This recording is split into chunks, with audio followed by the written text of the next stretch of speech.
이 채널은 금감원 다트의 공시된 사업보고서를 기준으로 재무정보를 분석하며 공시 외의 정보는 참고하지 않습니다. 또한 재무제표는 기본적으로 연결재무제표를 기준으로 설명합니다. 안녕하십니까. 2026년 1분기 스피어 코퍼레이션 재무분석 브리핑을 시작하겠습니다. 본 브리핑은 감정적 해석을 철저히 배제하고 공시된 수치와 사실만을 바탕으로 기업의 현재 재무 상태를 객관적으로 점검하겠습니다. 화면에 제시된 원칙처럼 철저히 객관적인 수치에만 근거해 분석을 진행한다는 점을 다시 한번 확인해 드립니다. 그럼 전세 진행 순서를 안내해 드리겠습니다. 오늘 브리핑은 기업 개요를 시작으로 핵심 재무 변화 요약, 강점과 약점, 시장 기회와 위험 요인을 살펴본 뒤 핵심 모니터링 포인트를 정리하고 마무리하겠습니다. 첫 번째 순서, 기업 개요입니다. 스피어 코퍼레이션은 우주항공 산업용 특수합금 공급망 관리 사업과 디지털 헬스케어 사업을 영위하고 있습니다. 오늘 전달해드릴 모든 재무 수치와 분석 내용은 공시된 스피어 코퍼레이션의 2026년 1분기 연결재무제표를 기준으로 산출되었습니다. 두 번째 순서, 2026년 1분기 핵심 재무 변화 요약입니다.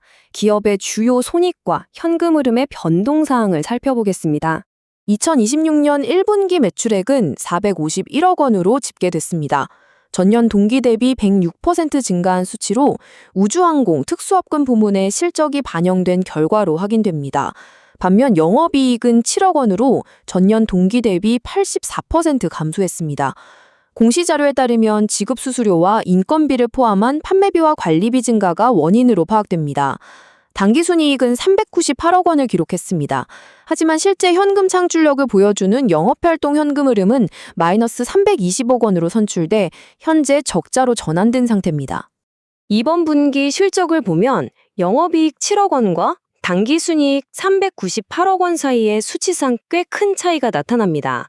이는 398억 원의 당기순이익 안에 파생상품 평가이익 612억 원이 포함되어 있기 때문입니다. 파생상품 평가이익은 회사가 발행한 전환사채의 전환가액 조정 등과 연동되어 발생하는 회계적 수치입니다. 다시 말해 외부에서 실제 현금이 들어온 것이 아니라 재무제표상으로만 인식되는 이익이며 이로 인해 실제 영업성과와 순이익 지표 간의 차이가 발생한 것으로 확인됩니다. 이어서 차입금 규모의 변화를 보겠습니다. 2025년 말 기준 10억 원 수준이었던 단기 차입금은 2026년 1분기 말 기준 3,262억 원으로 증가했습니다. 단기 차입금은 통상 1년 이내에 만기가 도래하여 상환 의무가 발생하는 부채입니다. 사업보고서에 따르면 해당 차입 규모의 증가는 신한은행 등 금융권으로부터 운영자급 목적으로 발생한 신규 차입에 따른 것으로 파악됩니다. 이처럼 단기 차입금이 증가하면서 기업의 단기 상환 능력을 보여주는 유동비율 지표에도 변화가 나타났습니다. 유동비율은 1년 내 현금화가 가능한 유동자산을 1년 내 갚아야 하는 유동부채로 나눈 값인데요.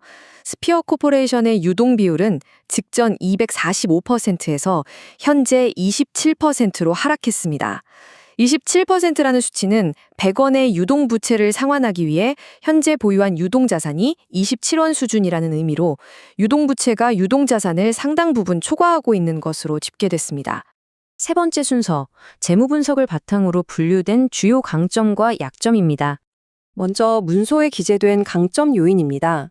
첫째, 회사는 글로벌 발사체 기업들과의 장기 공급 계약을 바탕으로 958억 원 규모의 수주 잔고를 확보하고 있습니다. 둘째, 대규모 자체 생산 설비를 소유하지 않는 자산 경량화 형태의 공급망 관리 모델을 적용해 설비 투자에 들어가는 자본 지출 부담을 낮추고 있습니다.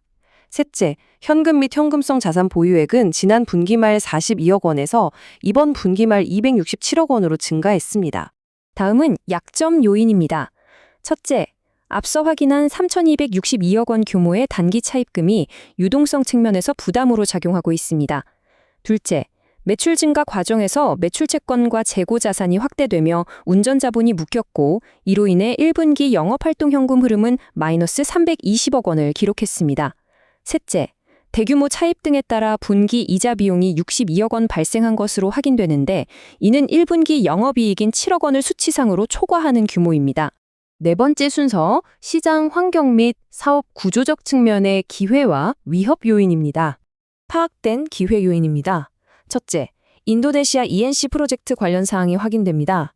이는 니켈 광산 및 재련 사업으로 회사는 해당 지분을 통해 핵심 원소재인 니켈의 장기 조달 권리를 확보했습니다. 둘째, 전 세계적인 우주항공 발사 횟수 확대로 특수합금 수요가 증가하고 있는 시장 흐름이 회사의 사업 영역과 부합합니다. 셋째, 1분기 보고기간 이후 제6회 전환 사채 발행을 통해 375억 원의 자금을 추가 조달한 사실이 확인됩니다. 위험 요인 역시 공시 자료를 통해 세 가지로 파악됩니다. 첫째, 주가 변동에 연동된 전환사채 관련 파생상품 평가가 향후 당기 순이익 수치에 왜곡을 가져올 수 있는 회계적 변동성이 존재합니다. 둘째, 기존 미상환 전환사채 325억 원과 신규 발행분이 주식으로 전환될 경우 총 발행 주식수가 증가하여 잠재적인 주식 매도 물량 부담, 이른바 오버행이 발생할 가능성이 언급됩니다. 셋째, 자회사와 관련해 각각 546만 달러와 348억 원 규모의 타법인 지급 보증을 제공하고 있어 해당 건의 향후 변동 여부를 주시할 필요가 있습니다. 다섯 번째 순서, 핵심 모니터링 포인트입니다. 향후 실적 지표에서 지속적으로 추적해야 할 사항들을 정리해드립니다.